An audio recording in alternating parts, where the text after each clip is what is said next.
Dear student, आज के lecture में हम कॉम्प्लेक्स एनालिसिस की सीरीज स्टार्ट करने जा रहे हैं। आज मैंने 2011 के CFIR नेट के क्वेश्चंस लिए हैं। तो क्वेश्चंस क्या क्या आए थे, क्वेश्चंस का लेवल क्या होता है नेट का, आज हम वो डिस्कस करेंगे।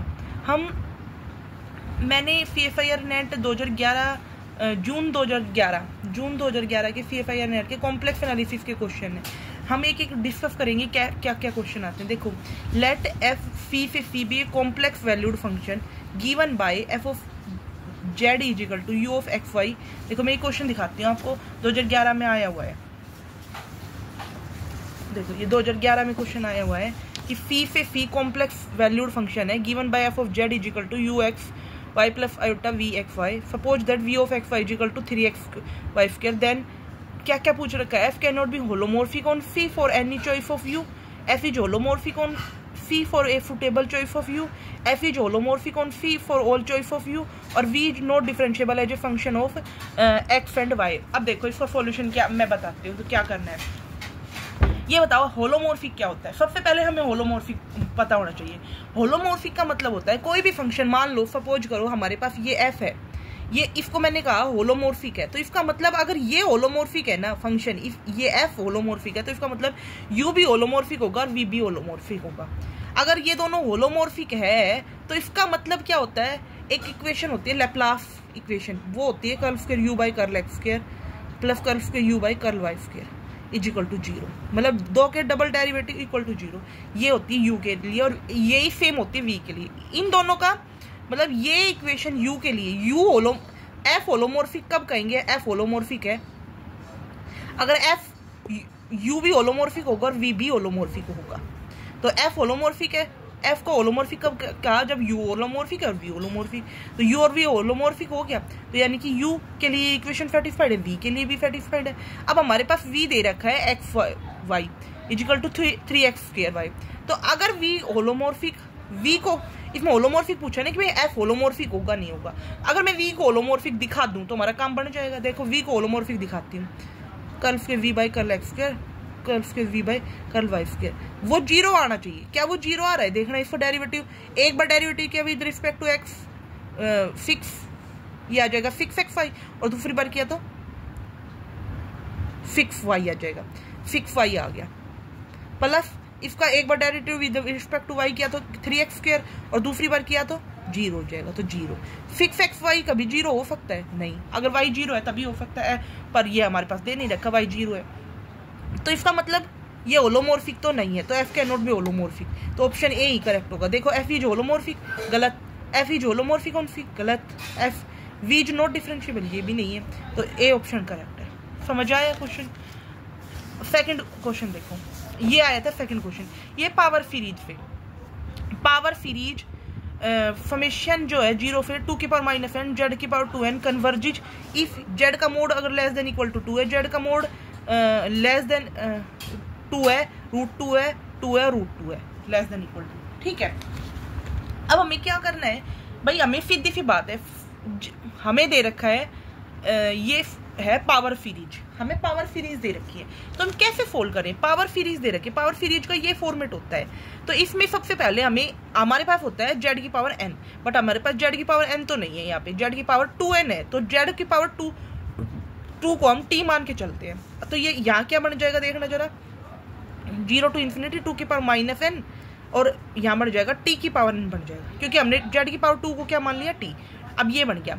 पावर सीरीज को कन्वर्जेंट शो करने के लिए हमारे पास ये फॉर्मूले होते हैं, ये हेडमार्ड फॉर्मूला होता है और ये हैंडमार्ड फॉर्मूला होता है, और ये होता है कोची रेडियस वाला।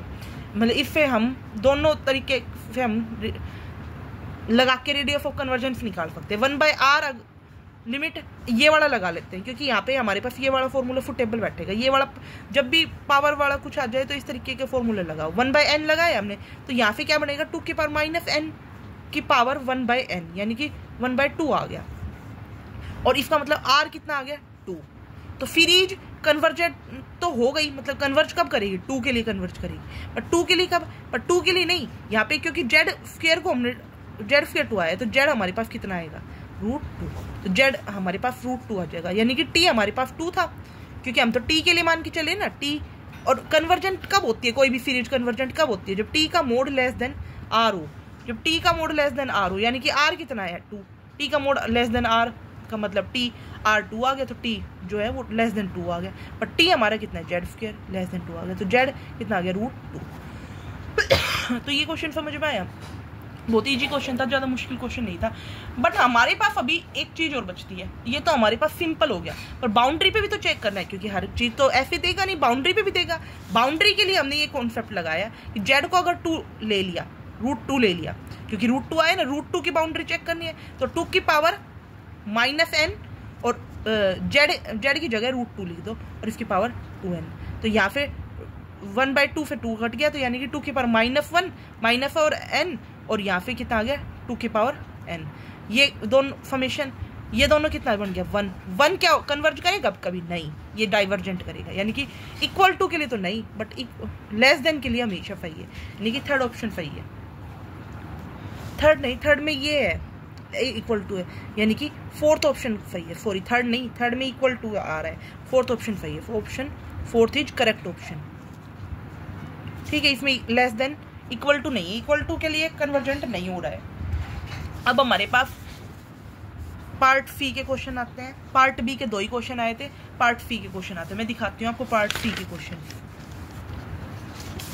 कॉम्प्लेक्स एनालिसिस की ये क्वेश्चन आया हुआ, पढ़ो इसको। लेट डी, देखो मैं इसमें से बता देती हूँ कॉपी में से।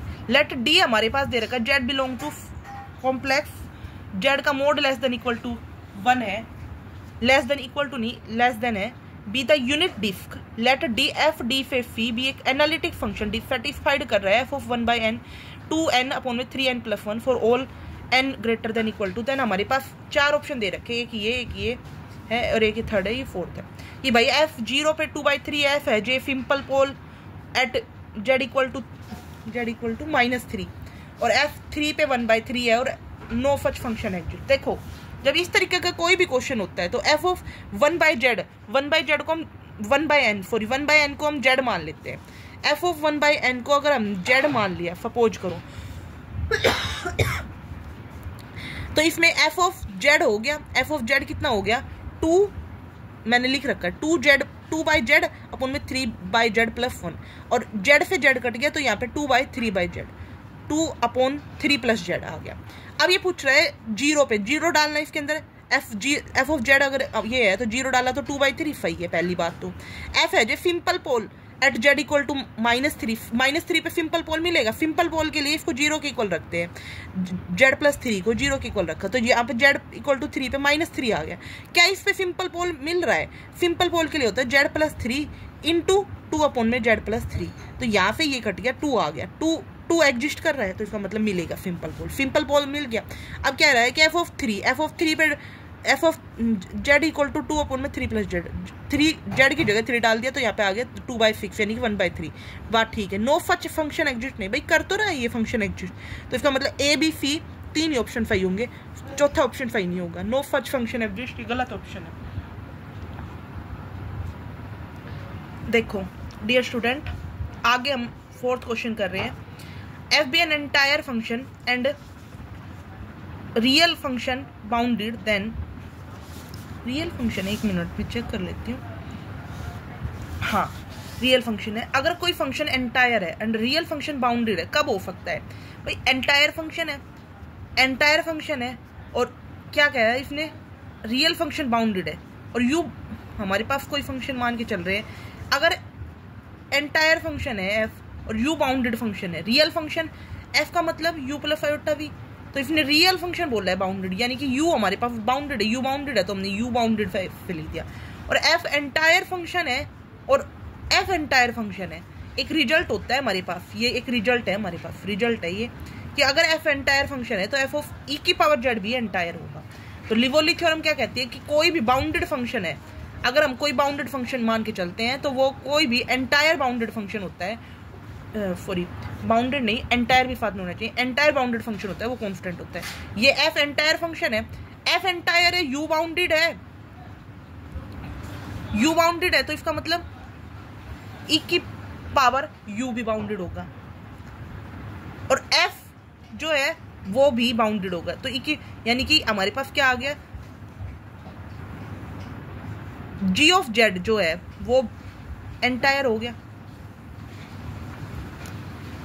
जी ऑफ जेड इसको मान लिया हमने ई की पावर, तो यानी कि ये एंटायर हो गया, एंटायर फंक्शन हो गया, यानी कि बाउंडेड हो गया। तो इसका मतलब एंटायर हो गया, बाउंडेड हो गया एफ। तो इस लिवोली थ्योरम से क्या होगा, कांस्टेंट भी होगा। तो एफ कांस्टेंट फंक्शन हो गया, और एफ कांस्टेंट है तो इसका मतलब देखो एफ क्या है, यू प्लस आयोटा वी। अगर यू कौन बाउंडेड फंक्शन है और यू एंटायर भी है,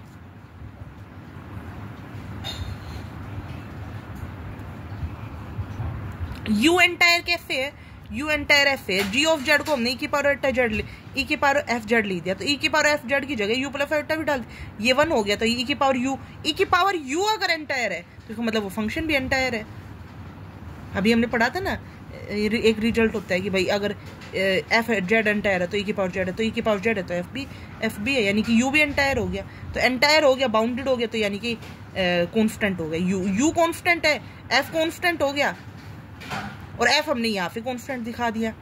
तो वी को भी कांस्टेंट होना पड़ेगा, वी इमेजिनरी पार्ट, इमेजिनरी भी कांस्टेंट हो गया, एफ भी कांस्टेंट हो गया, दोनों कांस्टेंट हो गए। यानी कि फर्स्ट और सेकंड ऑप्शन सही है। ये कह रहा है जीरो, अगला थर्ड ऑप्शन कह रहा है कि ये जीरो हो सकता है। जीरो कभी नहीं हो सकता भाई, जरूरी थोड़ी जीरो ही आइडेंटिकली जीरो ही थोड़ी हो, नॉन जीरो भी हो सकता है, नॉन जीरो नहीं, जीरो भी हो सकता है। तो यानी कि ये दोनों ऑप्शन गलत हो गए, तो ए और बी सही है।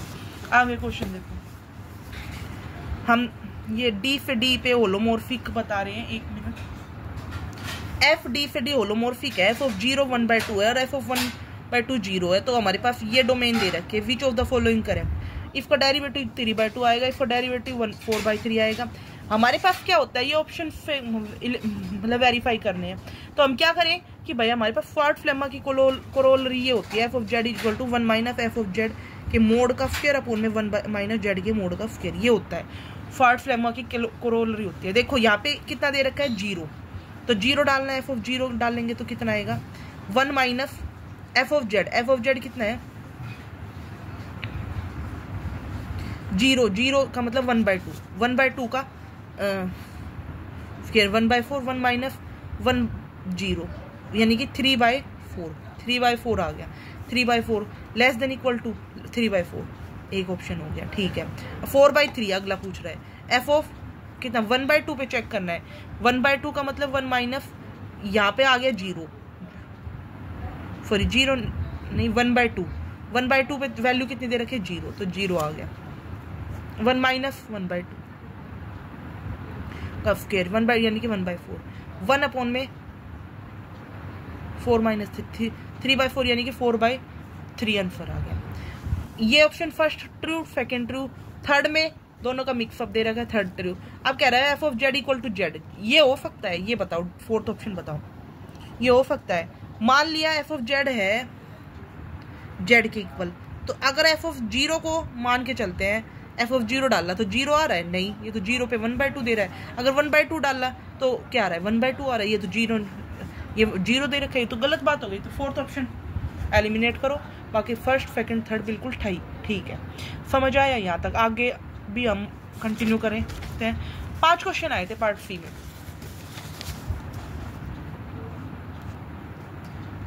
ये क्वेश्चन देखो, एच प्लस अगर हमारे पास y ग्रेटर देन 0 है, h minus y less than 0 है, l plus h greater than 0 है, इसको बोलेंगे अपर हाफ प्लेन। इसको अपर हाफ प्लेन, ये लोअर हाफ प्लेन, ये राइट हाफ प्लेन और ये left half plane.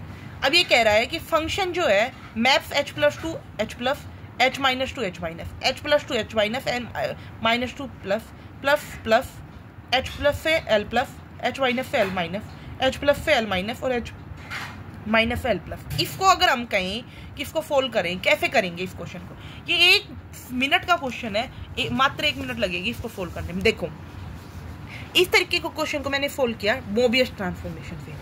Mobius transformation क्या होती है, जैसे मैं यहाँ पे करती हूँ, एफ ऑफ जेड हमारे पास, मैंने लिख रखा है क्वेश्चन देखो है, एफ ऑफ जेड अगर हमारे पास ए जेड प्लस बी इस फॉर्मेट का हो तो इस क्वेश्चन को आसानी से फोल्ड कर सकते हैं। अब यहाँ पे देखो ए कितना है 1, बी कितना है 0, सी कितना है 3 और डी कितना है 1। तो यहाँ पे क्या है, ए डी माइनस बी फी, अगर ग्रेटर देन 0 आ रहा है, ए डी माइनस एफ बना लेते हैं, A B C D, A D minus B phi, मैं ऐसे करती हूँ, A D minus B phi, अगर ये ग्रेटर देन 0 आ रहा है तो ये अपर हाफ प्लेन में लाई करेगा। अब देखो ग्रेटर देन 0 आ रहा है, ए डी यानी कि 1, ए डी यानी कि 1 और माइनस बी फी यानी कि 0, ग्रेटर देन 0, यानी कि ग्रेटर देन 0 आ रहा है तो इसका मतलब ये maps H plus onto H plus and H minus onto H minus, यानी कि अपर हाफ में लाई करेगा। समझ आया? इतना मुश्किल क्वेश्चन नहीं था, ये बहुत आसान सा क्वेश्चन था, 4.75 मार्क्स में आया हुआ था। अब अगला क्वेश्चन देखो, अगला क्वेश्चन ही ये बुक में दिखाती हूँ आपको, ये रहा।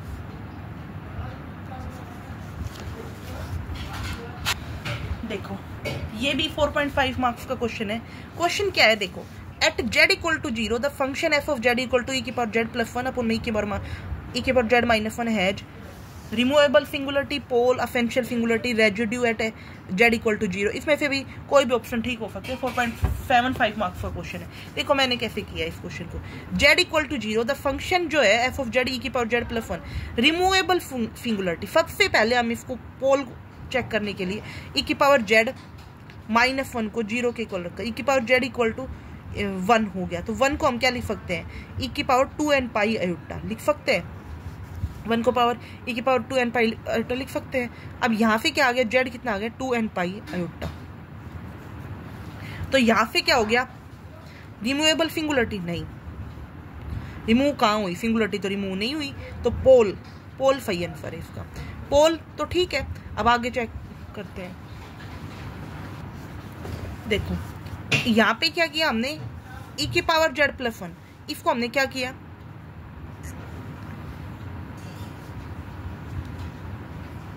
मैंने क्या किया, इसको ऐसे लिखते हैं ना फंक्शन को, e की पावर z प्लस 1 अपॉन में z इंटू e की पावर z, क्योंकि हमें 0 पे चेक करना है, रेजिड्यू एट 0 पे, तो z माइनस 0 करके लिखते हैं इंटू ये z माइनस 0, कि भाई 0 पे कुछ बचेगा नहीं बचेगा, तो इसको चेक करने के लिए ऐसे लिख दिया मैंने इसको। तो ये क्या बन गया, z इंटू ई की पावर z प्लस 1 अपॉन में ई की पावर z माइनस 1। इस पे मैंने क्या किया, z को डाला, z को 0 डाला तो 0 बाय 0 फॉर्म बन गई, 0 बाय 0 फॉर्म बन गई। अब इसको मल्टीप्लाई करके सोल्व करते हैं, ई की power z plus z upon में ई की power z minus 1, z as it is E की पावर z, ई की पावर z, ई की power z as it is z का 1 प्लस z 1 अपॉन में ई की power z minus 1 0। अब यहाँ पे देखो z को मैंने 0 डाला, तो यहाँ पे z को 0 डाला तो 0, या z को 0 डाला तो 1 प्लस 1 अपॉन में z को 0 डाला तो यहाँ पे 1 2 आ गया। ये सही कह रहा था कि रेजिड्यू बचेगा at f of z equal to 0 is 2, residue f of z at z equal to 0 is 2, तो यानी कि फोर्थ ऑप्शन करेक्ट है। Thank you for watching my video. अगर कोई डाउट है तो मुझसे पूछ सकते हो, बाकी जो दिसंबर 2011 के क्वेश्चन मैं अगली वीडियो में कराऊंगी। एक वीडियो बहुत लंबी हो जाती है, इसलिए एक वीडियो में पॉसिबल नहीं है। दिसंबर 2011 के क्वेश्चन मैं अगली वीडियो में कराऊंगी। Thank you for liking my video, subscribe my YouTube channel. If you like my content then subscribe and like.